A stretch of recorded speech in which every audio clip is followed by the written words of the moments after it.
Hey there, busy business people. I'm Christina Hooper, and I'm here with another entrepreneur taking action, Chris Thompson. I'm getting the scoop on how he was able to sign up over 3,000 people on his first challenge and generated over $140,000 in sales.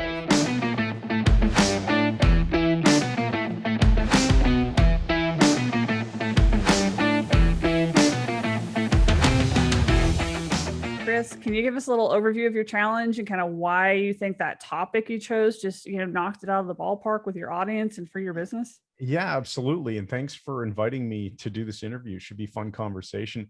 So I run a hypnosis training business and it's called the Mike Mandel Hypnosis Academy. Our business is called Mike Mandel Hypnosis. So of course the Academy is just named after my business partner, Mike, that we branded the whole business after. We've been in business for quite a number of years.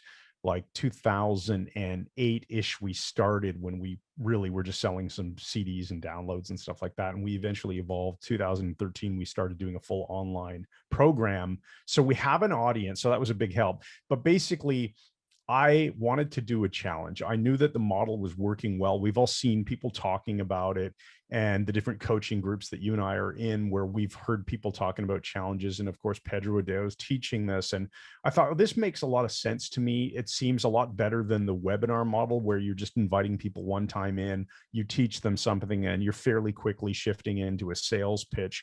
You don't have as much time to build that rapport and connection with them. My business partner, Mike, and I, we'd be sitting together here during the challenge teaching. We have a good rapport with each other, and I think it comes off authentic. And we knew that we could do a really fun training experience for people over a 5-day period, offer them some real value, and have a real chance to build that connection with them before making the offer, which we did day 3 into the challenge. So I was really determined to try something new. Also, with COVID having hit and Ontario at the time where I'm located, we're still kind of in a pretty strong lockdown. There was no legality around. We weren't allowed to run a live training. We hadn't taught in a classroom for a year and a half, pushing 2 years almost. And we were just like, oh, this will be fun. Let's treat this like a mini version of our live 5-day classroom. And instead of an all-day event, it's 1 hour a day. Right. So it turned out to be a lot of fun. We had a big enough email audience, a lot of web traffic already coming to our website. Plus we ran ads, plus we promoted it all over social media, that I think we had some success generating the over maybe 3,400 people, something like that signed up for it. But I think it's repeatable. I think it's something that we can run every 3 months or so and hopefully generate similar results. Yet to be proven. We'll find out. So that's a bit of the background. Does that help? Oh yeah, definitely. And I think that's a good point too about challenges versus webinars. So like the Mhm. webinars, even if you do a multi-day one, I think the biggest distinction that I've seen is that webinars tend to be very just information push, right? You're not teaching them, you're not enabling them, they're not getting any kind of real benefit or taking action typically during a webinar. Yeah, With and actually challenges, you're that's a encouraging really action. yeah, such a strong point there because you're absolutely right. With a challenge, it's called a challenge, I assume, because you're supposed to challenge these people to do things. And so when we were designing the curriculum, we thought, well, let's give them mini wins. Let's give them little wins that they can appreciate. In fact, we called them little wins. Every day, we want you to come away with a little win, something that you're going to go out and do, whether you're a complete newbie in hypnosis, and we're talking about hypnosis for therapeutic purposes here, not so much entertainment, although that's fun too. But we're giving people tips and tricks on, okay, how to do something that gets you a little further down the road than where you are right now. And we called it the Become a Super Confident Hypnotist Using Principles, Not Scripts 5-day challenge. And that resonated with our audience. It's a very interesting market, but the hypnosis space really is a bunch of people that have learned to read scripts at people as if they're some sort of magic words. I'm going to read this stuff at you and you're going to go into a trance and change. And it's a conversation with people. And the way we teach it is we teach people how to build a rapport and how to do hypnosis like it's a conversation, like any other conversation. So we knew that our market feels very weak at the idea that, well, if I don't have my training wheels that I can read at someone, I don't know what to do. And we crafted the whole challenge around these little wins every day to become comfortable without any papers in front of you. And see, now there's a lot of power, guys, in what Chris just said. There's a lot of understanding your audience, understanding their pain points, Mhm. understanding what's going to speak to them. So, like when we're talking about the success that he had with this challenge, that is a really key part that you have to put the time into up front before you build the challenge. So, that little bit of nugget there, I would Mhm. encourage you to rewind that, listen to that like 2 or 3 times, and hear what he just said, because that's powerful what just happened there. The side note to that, my original idea, my gut feel on what I wanted to do for the challenge, I threw it away and we rebuilt it as I just described to you because I thought it was a much better idea. The original idea, I won't get into it, but it was going to be much more limited and it would have theoretically given me a much broader audience. But you know how they say, right? If you sell to everyone, you sell to no one.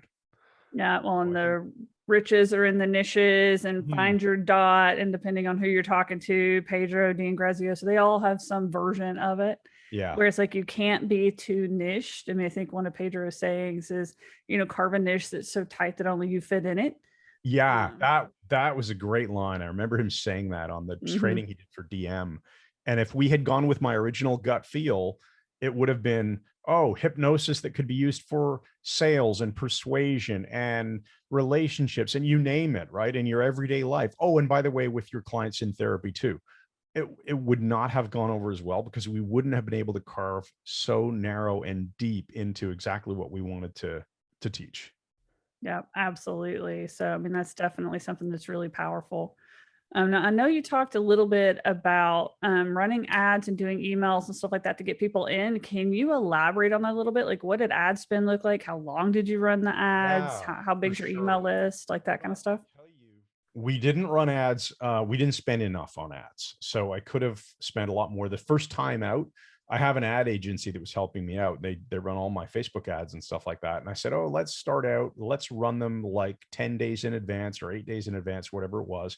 I think we started 10 days in advance with the intention being to ramp up the ad spend 7 days in advance. So give it like a 3 or 4 day ramp. And I wanted to be spending whatever it was per day. I can't remember what I even told them now, but we didn't ramp it up fast enough. And then we didn't have enough time to let the algorithm kind of learn and go. And I should have just thrown more money at it sooner. I think we spent about a little less than $2,000 in total on ads for Facebook. It was all Facebook. All the paid ads at least were Facebook.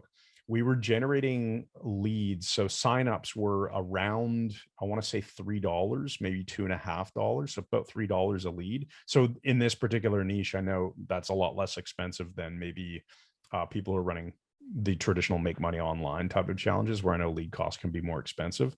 But yeah, I we were, think that was before the iOS thing too, wasn't it? yeah, Like, yeah, it so that might was. have had a Yeah. little bit of an impact. I know everything's kind of went up since then, but it's still impressive numbers. I think it works out to something like I think we got about 500 people for about $1,500, something like that.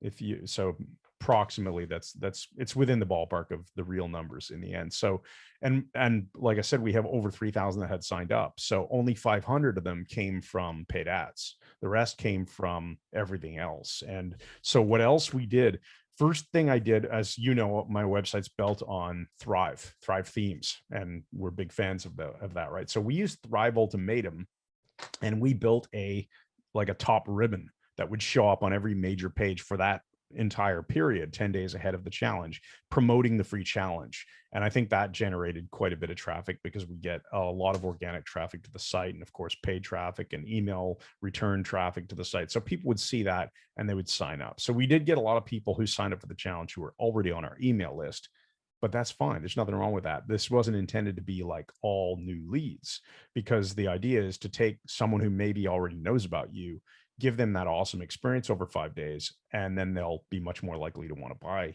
buy after the fact. So Thrive Ultimatum was a big one. We did, of course, email blasts out to our lists telling them, hey, we're running this free challenge. You should go sign up. It's going to be awesome. We put out the welcome or the opt-in video that was on our landing page. We Mhm. published that to YouTube as well and put that right in our YouTube channel.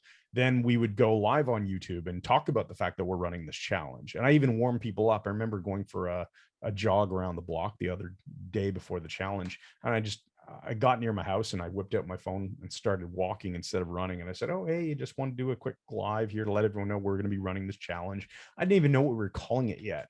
And like the official title hadn't been decided. I was just telling people, "Oh, keep your eyes peeled because the opt-in page is going to be live in the next couple of days. And I'll update the description under this video when it's live." So very casual and informal. And then I also went live on Facebook and stuff like that. So we did a bunch of social media live type stuff, posts, email blasts, and the Thrive Ultimatum on top of the paid ads. That was another really cool little nugget that Chris just dropped there too, guys. I mean, it's like before he even had this finalized, it didn't even have a name. He just knew he was going to do it. He's out Yeah. there promoting it. He's out there telling people about it. I think so many people, they wait until it's perfect, right? They wait until they've Yeah. got it all nailed down, or at least until they have the whole plan.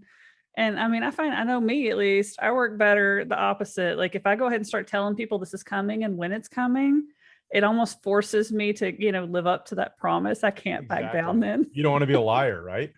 Right. It's like Yeah. you feel like you just have to do it. You're going to do something. But there were so many touch points and all that too. I mean, you're talking about YouTube going live, you're running ads, you're sending Yeah. emails, you're putting stuff up on your website. And I mean, yes, guys, he did have an audience already. And I know a lot of people that are doing challenges, they don't have an audience, but this just kind of speaks to the power of building one, right? So if you don't have one Yeah. yet, you have to start somewhere. Even if your challenge doesn't have over 3,000 people, start somewhere and start building it up. Start doing stuff with your website, start getting organic, getting social following, do what you've got to do. Tons of advice out there about it, because Yeah. then you can take something like this and add additional value And I to that think audience. you just have to do it, because if you can do it, and like I said, we spent under $2,000 on ads and we generated well over 100,000 in revenue. So like obviously it was profitable, right? Well, when you can generate a return on your investment, the next time just do it a little bit bigger. And so if you have fun doing this challenge and you can do it again, then you can actually turn this into the front end gateway to your business, where you can generate quite a big email list. And of course, more people returning to your website, more people buying other stuff down the road. I think it was an interesting case study. I'd never done this before. And now I'm convinced that we can run it every 3 months. And that in combination with other lead magnets and funnels that we run, I think this can become a really big business in and of itself. Oh yeah, definitely. Well, and I mean, and you did something else too that I tell people smart. You have an agency running your ads. So like, you're doing some of this stuff yourself. You're doing the lives, you're not afraid to get on Yeah. camera, and you're playing to your strengths. But like you probably had the success with ads that you had because you brought in an expert. You didn't spend 3 or 4 days fumbling around trying to figure out how to build it yourself. I see Yeah. a lot of people doing that and just not finding that balance between like what do you do yourself and what do you outsource? And you've Yeah. kind of got that nailed. I don't even think the agency did anything particularly genius in here. Like it was normal stuff, right? So not to make anyone feel like they need an agency or whatever. It's just that they did it for me. I didn't have to do it, right? So I brainstormed with them. Okay, well, here's the creative we're thinking. We shot some selfie video, like right here with a different background. I used a slightly different. This is a book background. It's not a real bookshelf, but we just had like a I call it my 19th floor office building, kind of Amazon background, $35 printed, shipped from China. Looks amazing. And we just took a selfie stick and an iPhone to make our promo. We literally put my iPhone in the selfie stick and we said, "Hey guys, it's Mike and Chris here. We're going to be doing a free challenge. It's going to be awesome. You're going to want to sign up for it because you're going to learn all these things. Oh, by the way, did you think that we were in our 19th floor office?" And then we spun the chair around and you're seeing the actual studio, which is Oh, that's really cool. messy and stuff. And it's like a ha-ha moment. It makes us human and real. And so I think that's a big part of it. But then I just delivered that video and said, "Hey guys, can you just like push this out to our audience? And here's the landing page, here's the video." They ran the ads to our traditional audience and it worked great. I've talked to so many people though that they have spent, $500, $1,000, $2,000 in ads and not gotten a single lead. And they spent that whole time just trying to fight with it themselves, or not knowing even the technical aspect of it. So when you're talking about a challenge where Mhm. you've got like 7 to 10 days, Yeah, you you really gotta like if you don't know the nuts and bolts, yeah, you need someone to help you with You that kind of gotta, I stuff. would say for sure. And I imagine a lot of people listening or watching this are probably thinking, okay, well, I have to run the ads myself. Okay, no problem. Run an ad to something. Just get comfortable with the mechanics, or the plumbing, as I like Yeah. to call it, of setting up your ad, setting up the landing page, be familiar with how to set up your audience or whatever you're doing. Get some comfort running that so that you can do it. And then actually get the plumbing set up in advance. Do that first. Make your creative, your opt-in video and all that.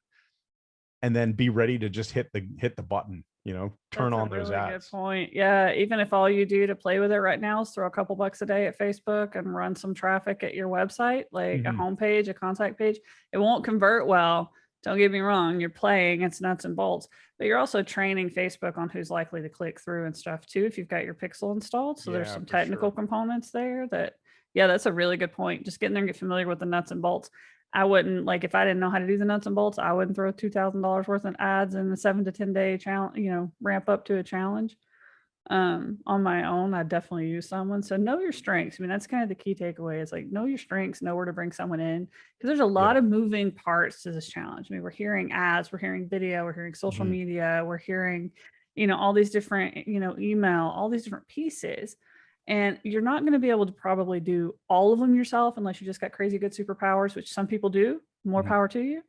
But, look at all the different pieces and kind of plan in advance to like, what are you going to do yourself? What are Yeah. you going to get help with? And I think there's also a big point where you want to be super confident that what you're teaching in the challenge will be really useful, really valuable. So if you can get that done first, just know what you're, and ideally you want to know what you're selling at the end. What are you Yeah. selling? You got to start there. Make sure that's going to be super value for people. Back up to what are you giving away for free in the challenge? Make sure that's super valuable. And then you've got the confidence to say, okay, people are going to love this. So now I owe it to them to do my absolute best to pitch this challenge to them through the ads, through the everything else. And then you'll be congruent and confident in your actions. Yeah, absolutely. And I think some people get hung up on what they're going to sell at the end that they forget about during the challenge. What's the value? So that's a really good point too. Like, what are they going to learn? Like you said, your little wins. What is your little win every Yeah. single day of the challenge? Because as they're getting those wins, they stay hooked, they stay retained, and then you can pitch your upsells. But the challenge has to have standalone value. Yeah. Absolutely. So let's speak to that a little bit too. So you had the free component to the challenge. We know you made money off of it. So how did that go? What were the steps? What were the, paywalls along the way? Okay. So first of all, like I described the ad that we made, and the ad that killed it was, so we did like 5 or 6 different selfies, but one of the selfie style videos, just haha, look at us. We're not really in a 19th floor building, but we're going to teach you this awesome stuff. We're going to be sitting here in this studio. Opt in, you're going to love it. Okay. So that was their opt in message. And we put that video um, on Facebook. Then we did another video on the landing page for the actual opt in, which was actually right here. So we had our two microphones. The two of us were just sitting here. It's our podcast studio as well. And we just sat in front of the studio camera and said, hey, welcome to such and such. Here's what we're going to be. And we just super casual, as if we were doing a podcast, talking about what we're going to be training, very casual, low pressure. I think people like that approach. So we got a really good opt-in rate once we got people. We seem to do well on video together.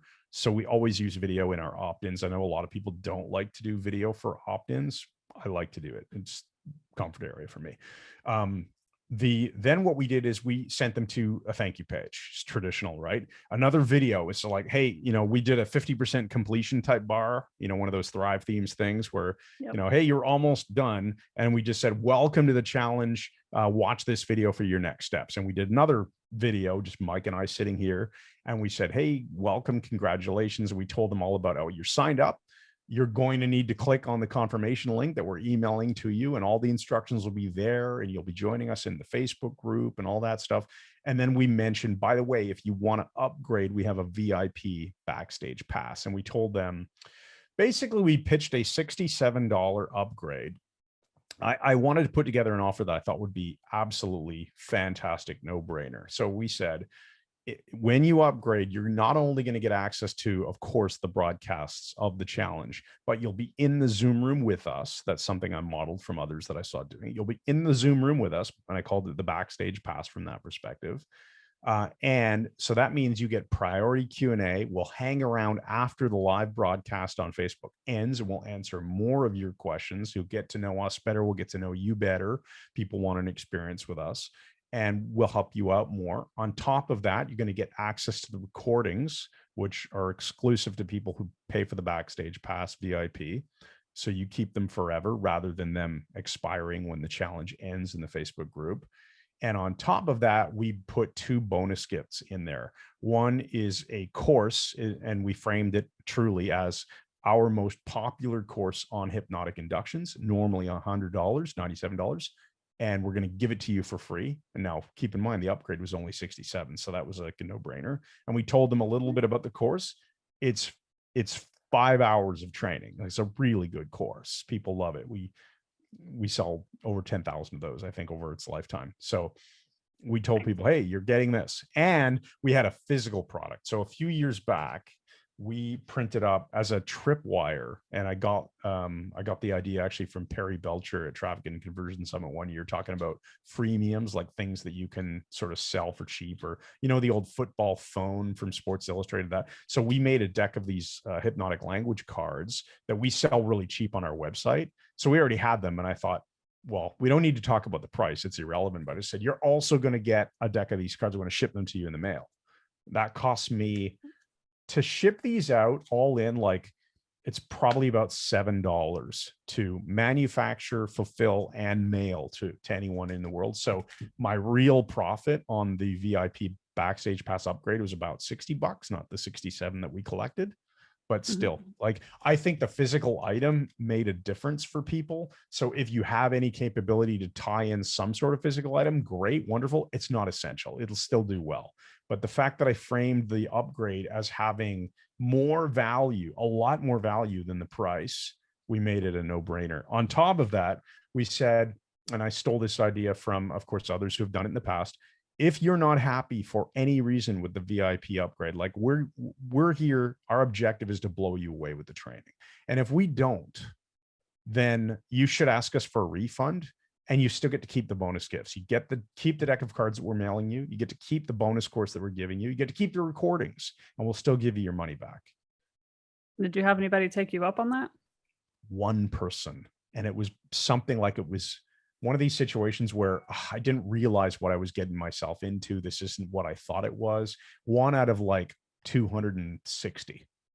Yeah, so well worth putting that offer up there up front. Yeah. Like and we told them they could have their, like, literally up to 30 days after the challenge ends. That's when you can ask for your refund, up to 30 days later. And nice. one person. So that, I think that was a good idea. Have a great refund policy. Be so confident in what you're doing that you know no one's going to want their money back, and then tell them they can all have their money back if they want. Yeah, actually, no, Pedro did one thing where he actually did give everybody their money back, or he did this little thing at the end of it on Crush It Live. The VIP was like $47. It's crazy cheap.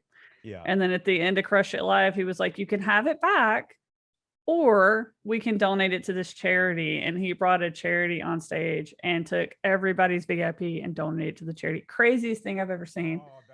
People were asking if they could, like, give more. They're like, okay, I didn't know you were going to do that. Take more of my money. Wow. Wow. That was a neat thing that I don't think I've ever seen anybody do. So a little off topic, but it just came to mind. So I had to throw that out there. I know you mentioned the recordings being in the VIP only. Were they available in, like, at least the Facebook part during the challenge? Yeah, so we used Restream to, just for backup, not that you need to, because we used Zoom. So we did the calls on Zoom. We broadcast them into the Facebook group, which is free to do. I think the free account on Zoom lets you do that, right? You don't have to have a paid. I think you have to be on the paid tier. I'm pretty sure. Anyway, it's not very expensive. It's like $10 a month or something, right? For the paid Zoom. And so for almost no money, you can basically stream right into Facebook.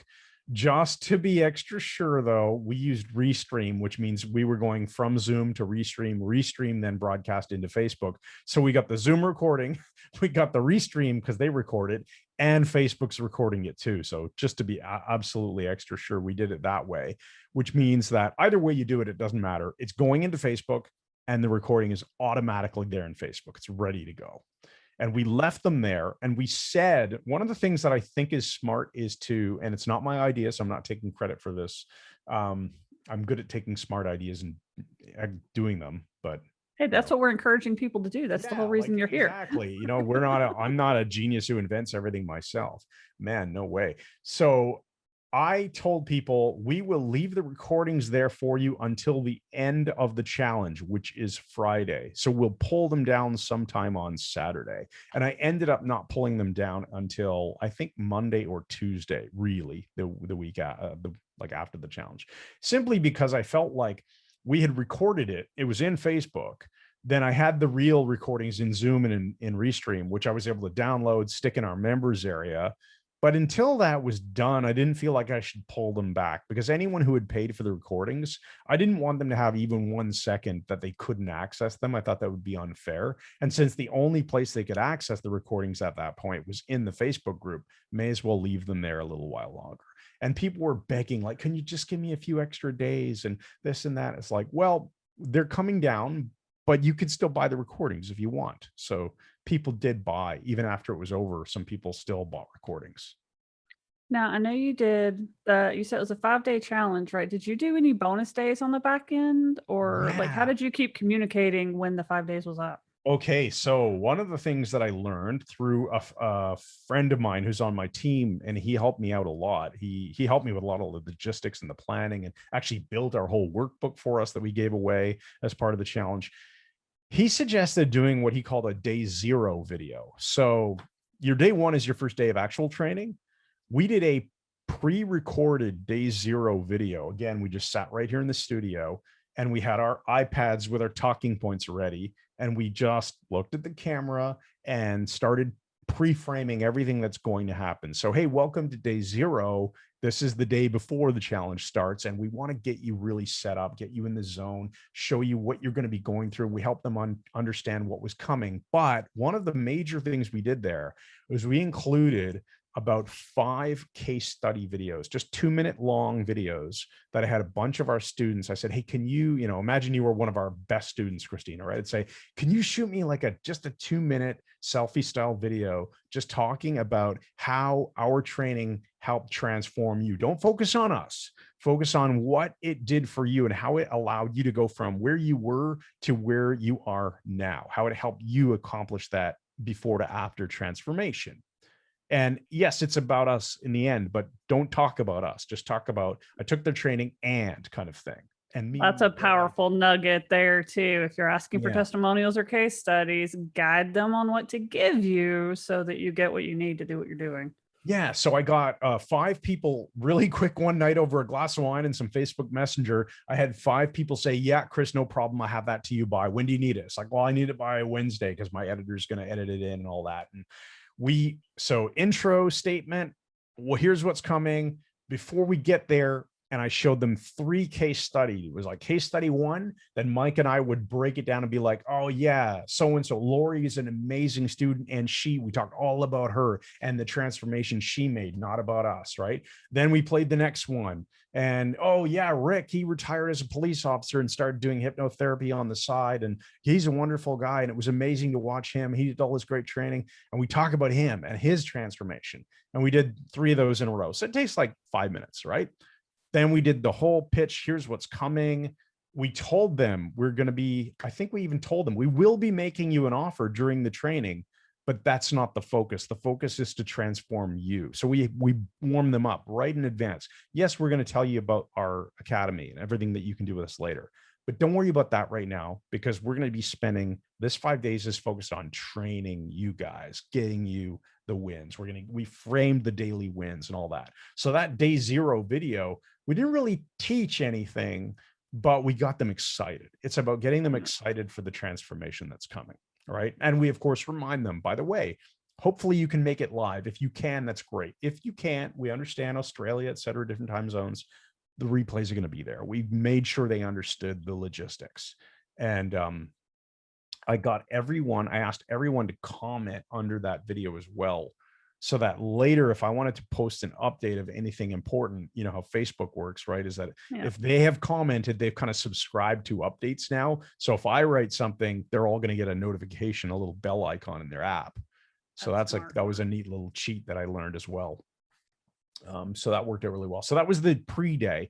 Then we did the 5 days. And then on the Friday, so we did a Monday to Friday. It was a Sunday, day zero. Then we did Monday through Friday, the 5 days. And on the Friday, I believe that's when we said, oh, surprise, we're also doing a session tomorrow. It's a bonus Q&A, and we're doing that. We framed it like, because we didn't have a chance to answer all the questions in the Facebook group, we answered the VIP backstage pass people's questions.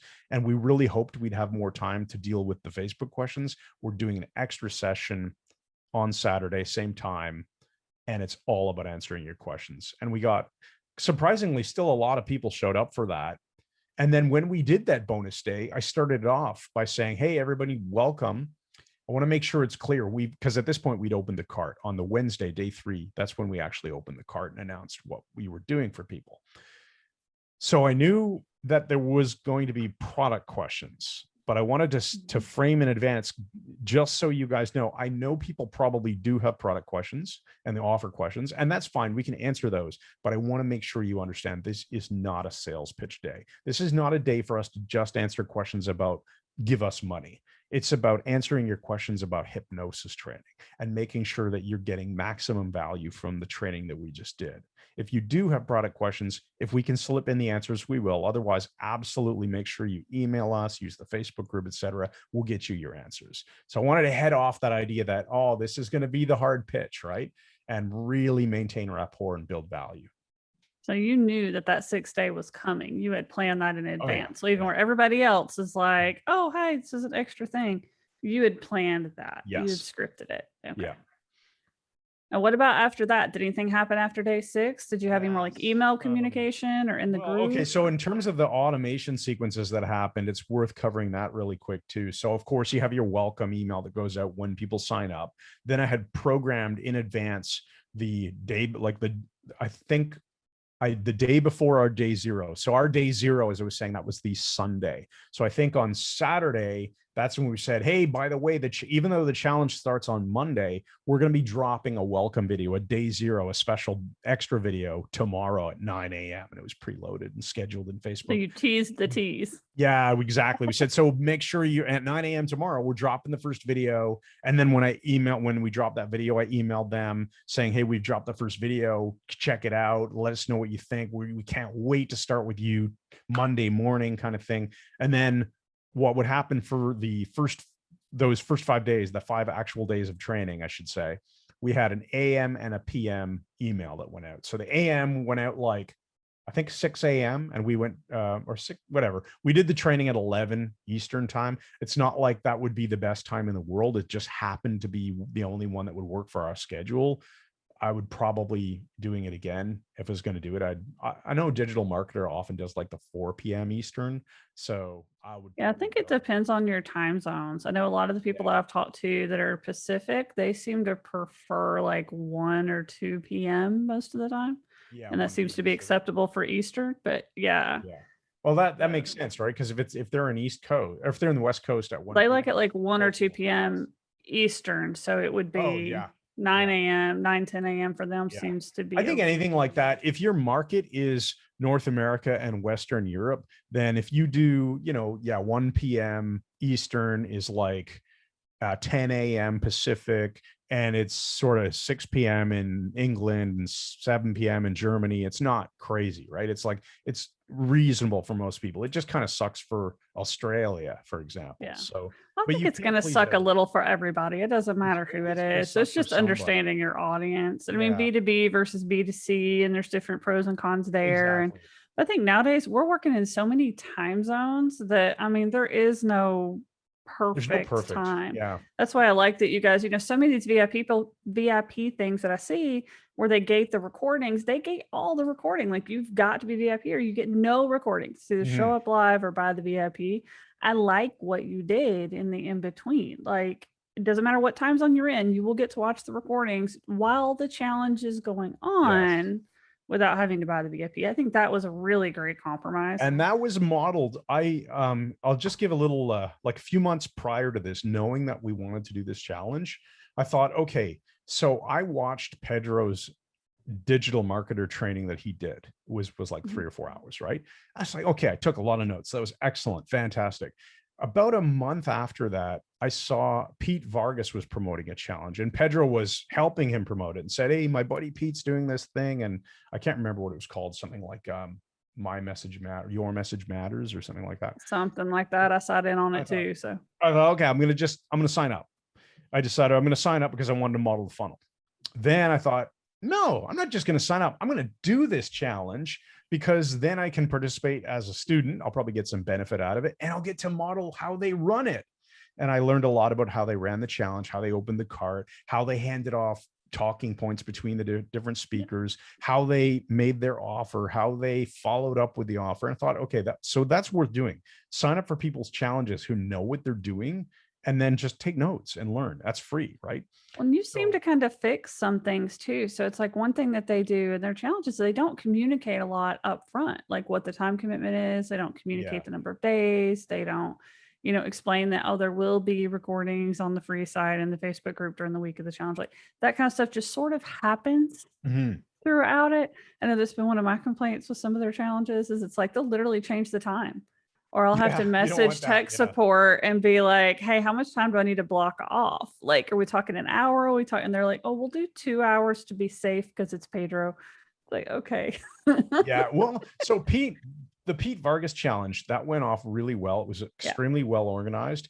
And he communicated all of this stuff up front. You're going to get the recording, or you'll be able to watch the recordings during the challenge, but after the challenge ends, they go away unless you upgraded. So what I learned from that was pitch the VIP all the way through. Always remind people. And in fact, when Mike and I were doing this, what would happen is, so to back up, I was talking about the automation and the emails, right? So maybe around like 8 a.m. or whatever, an email would go out saying, hey, we go live in a few hours. It's at 11 o'clock. And this is what we're going to be covering. We told people exactly, not so much like the content itself, but the teaser points around, you're going to be learning an easy way to hypnotize nearly anyone, even if you don't want to call it hypnosis. And this will be a great thing for you to practice with if you're totally brand new. You're going to be learning a way to craft stories that create unconscious change in people, whatever it was, whatever we'd give, like, copywriter stuff, right? And we'd tease what was coming.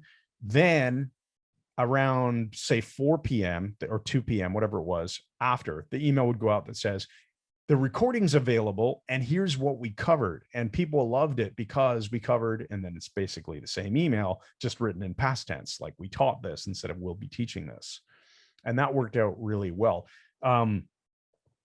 With the VIP, so Mike and I got together knowing we were going live at 11, and it was our first time doing this.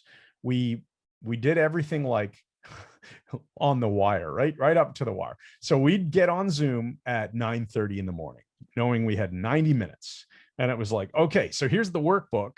We know what we're teaching. Now let's break it down into exactly how we're doing today. Chris is going to give this introductory statement. I'm going to say, welcome to day one or whatever. And then Mike, you're going to teach this bit. Okay. Then you'll hand it back to me. Chris is going to teach this bit. Then we're going to go and we're going to maybe whatever, like explain how you're going to use this in your life or whatever it is. Then, before we give them the homework, Chris is going to say, reminder, in case you don't think, in case you're just catching up, if you're watching this late in the week and you probably won't have a chance to watch all of these videos before it ends, you can still buy the VIP. I'll make sure the link is in this post. No pressure, but it's there if you want it. Okay, so the sales pitch is made in like a minute, right? Back to the presentation. It's a very soft sell that way. So no one feels like, oh, he just wants my money. It's, if you're going to be unable to catch up on all of this because you did come in late, and that's totally fine. We want you to know that you can buy the recordings. Back to the teaching. Well, a lot of people end up asking that kind of stuff, right? You'll see it in the chat or in the support emails like, hey, I didn't come in on time. Can I get the recordings? And I'm just heading that off. So the big thing, I think that huge nugget of wisdom for me that I'm taking away, and I'll tell you why this is important to me this week, especially, is we planned out like meticulously what are the talking points and who's saying what at each moment, breaking it down to fine level of detail. And that would take us like an hour. So from 9:30 to 10:30 in the morning, we'd go through the hour of training that we're going to do. And it would take us an hour to figure out what exactly was happening. Just in a Google Doc, like literally in a Google Doc. And then we had our iPads in front of us with the Google Doc open so that when we could teach it with the webcam, and it was exactly this setup, same webcam you're all looking at right now. And we would just have our iPad here and we would go back and forth and teach and screen share and whatever. the reason that's so important is because now when we do this again, it's already done. So all that heavy lifting is done. And we're actually going to turn what was a live broadcast teaching into pre-recorded videos that we can then, you can use Restream. We know through a mutual friend, right? You can take a recorded video, upload it to Restream, and then set Restream to broadcast it as a live stream into Facebook at a specific day and time. So starting this Thursday, and every couple of weeks, we're going to do one a week for the next few weeks or whatever it is. We're going to turn that 5 days of training into pre-recorded studio quality video with a 4K camera. So and we're not going to over edit it. Like, we're going to literally have the same talking points that we made in front of us. We're going to teach the same material, but because it'll be recorded on a 4K camera, we can have it edited almost like there was a video switcher in the room with somebody operating it, right? So that they could, punch in on me and then punch back out to a wide angle, punch in on Mike, back to wide angle, punch to a screen share or cut to a screen share, which will look like a screen share, but it'll actually be edited after the fact. Make it look like make it look a little more polished and professional. I don't think any of that particularly matters. It's just that since we're going to be pre-recording, we may as well do it that way. It worked fantastic going live. It was a little bit more fumbly, like, oh yeah, let me jump back to the screen share my screen, and we were basically just going between us and sharing a PDF document on the screen.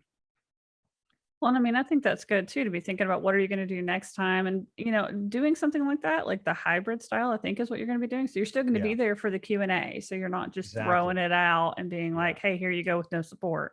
Because I know some people do that when they do the pre-recorded, that they try and pass it off as live. I don't think there's anything wrong at all with having the teaching component pre-recorded and polished, especially if you're like nervous being on camera, even if it's like your first time. Just don't spend forever. Like, I've talked to some people, they're so afraid to be live. And it's like, okay, well, just pre-record the teaching part. Get comfortable with that. Don't spend forever editing it. Don't edit it into oblivion, but just get comfortable with that and then just be there for the live. Oh, absolutely. Play the video, do the Q&A, and then call it a day. They still get a ton of value from it, and you're participating in the community. I know Pedro and Pete, they're all looking at doing the exact same thing with the hybrid challenge model. And then some of them are even going to make it evergreen, doing the same kind of thing. Like, you can sign up at any time. You can watch the live at any time. But then you're going to have different Q&A days. I don't know. People are coming up with some really creative things I've seen.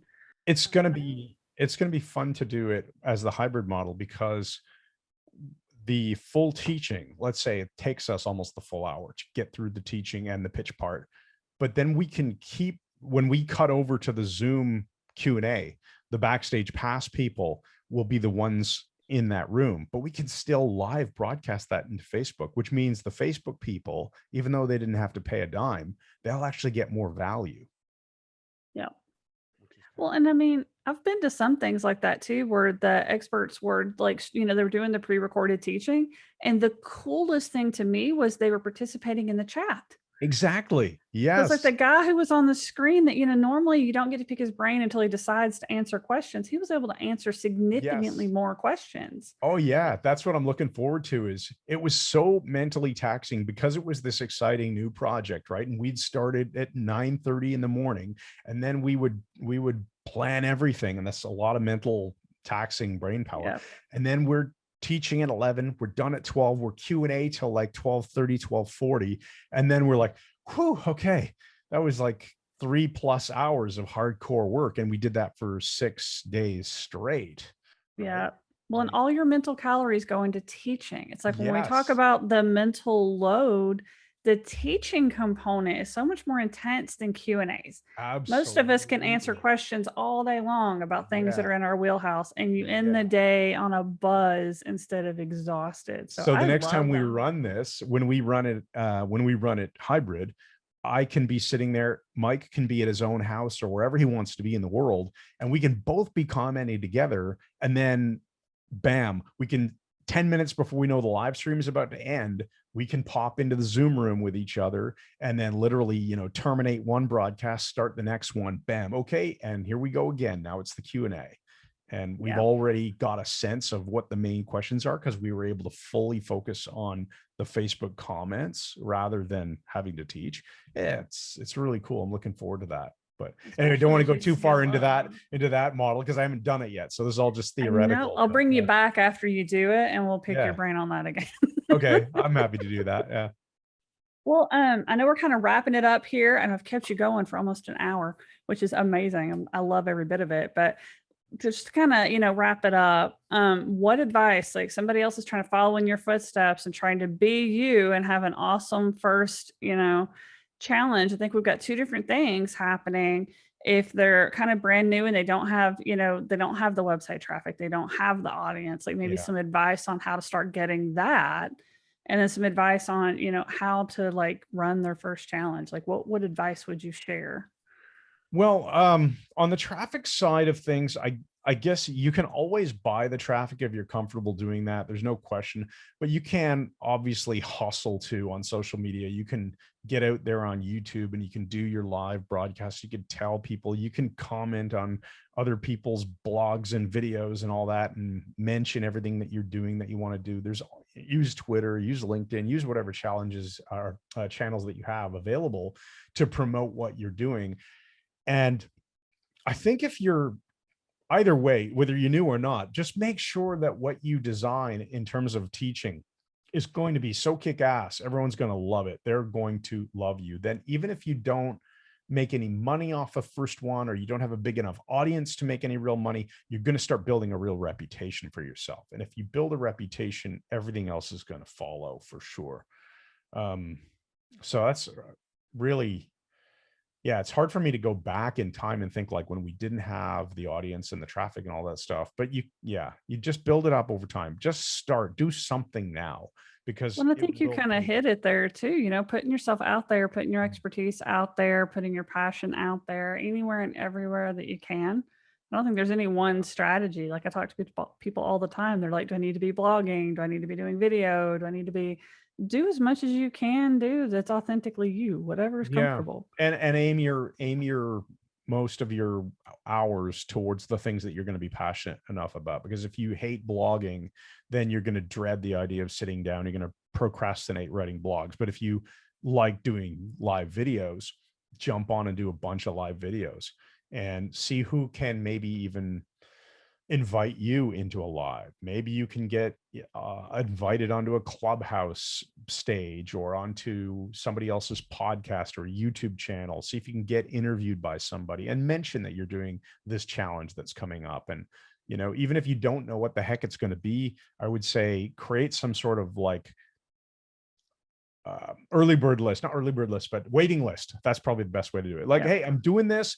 I'm putting together an awesome challenge that's going to help people who are in X bucket meet Y outcome or transformation. It's going to be happening. I don't know the exact dates or time yet, but it's going to be several days of awesome kick-ass training. And I have put a page together where you can get on the notification list. It's totally free. Get over there now and sign up, right? I'll let you know when we're going live. Cossum was even recommending that the other day when we were talking to him. He was like, I don't build anything without trying to sell it first. He puts together a landing page and, a wait list or a coming soon or a, show interest. He'll even tell people like, hey, this is something I'm considering doing. Let me know if if you would get it, if I did it. So, I mean, like some of the biggest gurus out there, they're just throwing stuff up and seeing what sticks and seeing what's going to generate, buzz with the audience before they even build it. I'll share this one with you too. So I was having a chat with my marketing agency who runs all my ads and stuff, right? And the guy the main guy, his name's Matt. Matt and I were talking and he says, this challenge went really well. I think that we ought to take, and then we have this other campaign where we give away a free course. It's about a 45-minute language skills course for learning hypnosis. And we get really cheap leads, like $1 and a bit a lead, $1.50 maybe, something like that.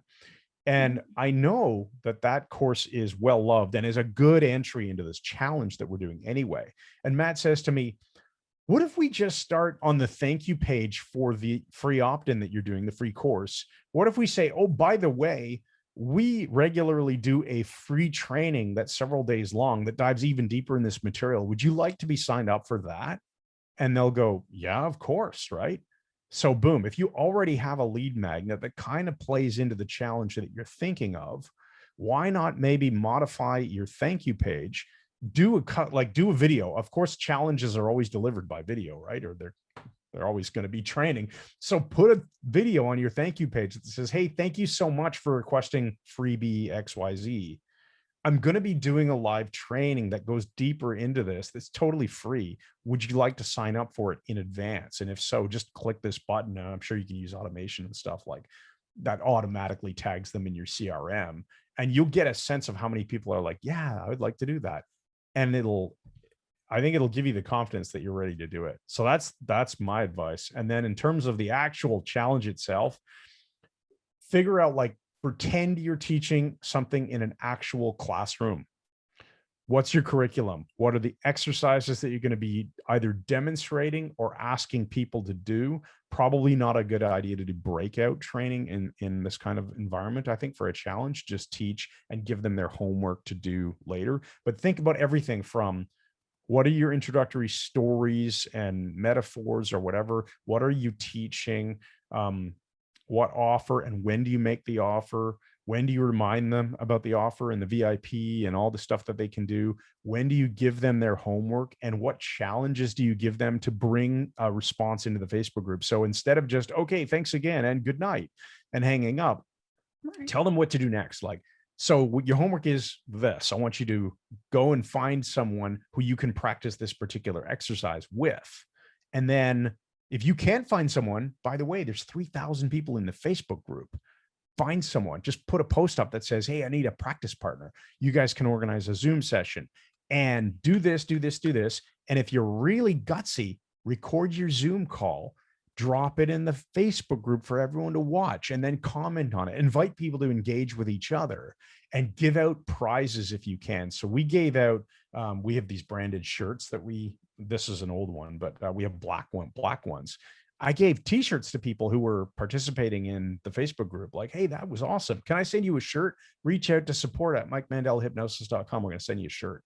And if you do that, I think that's a great way to Pedro build does that at almost every challenge. He's got a list of things that if you do your homework, and he's giving away those giveaways the whole time. I learned that from Pete Vargas, who was giving away like iPads and other things like that. He gave away like a vibe board on one of them. He gave away like a Surface computer, iPads, iPhones. It doesn't have to be fancy things. You'd be surprised what people do for t-shirts. Like, absolutely.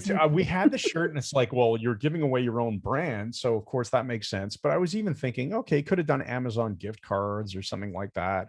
But do, like, at least encourage people to participate and engage in the Facebook group so you can call them out in the next day. You can say like, oh, hey, Christina and Rob were together and they posted a video practicing this hypnotic tool that we taught yesterday. It was a great video. I encourage you all to go watch it, that kind of thing. Yeah, I know Pedro's been putting a lot more focus on to try and get people to do the homework. Like, I just sat through his 3-day intensive. He's calling it, instead of a challenge, he's calling it a 3-day intensive. It was like an hour and a half in the morning and an hour and a half at night, with the hour and a half at night each day focused on helping them get through the homework. So answering questions about the homework, walking them through the homework step by step. So he's putting a lot more effort into getting people to do the homework. Who knows how that pays off? That's the first time I've seen it, but that's something to throw out in the world. So I know, be respectful of your time here, Chris. Thank you so much for taking the time to share this experience with us today. This is amazing. Oh, you're more than welcome. It was fun. I'm definitely going to have you back when you do the hybrid one too. So we'll do that. Yeah. Okay. You got my commitment. I'll be back. And entrepreneurs, this is your call to take action. Learn from people like Chris and all of our other experts that are doing a lot of really cool things in our community. You can head over to etatoday.zone to learn how to build a business that enables your lifestyle instead of taking over your life. So head over there and I'll see you in the group.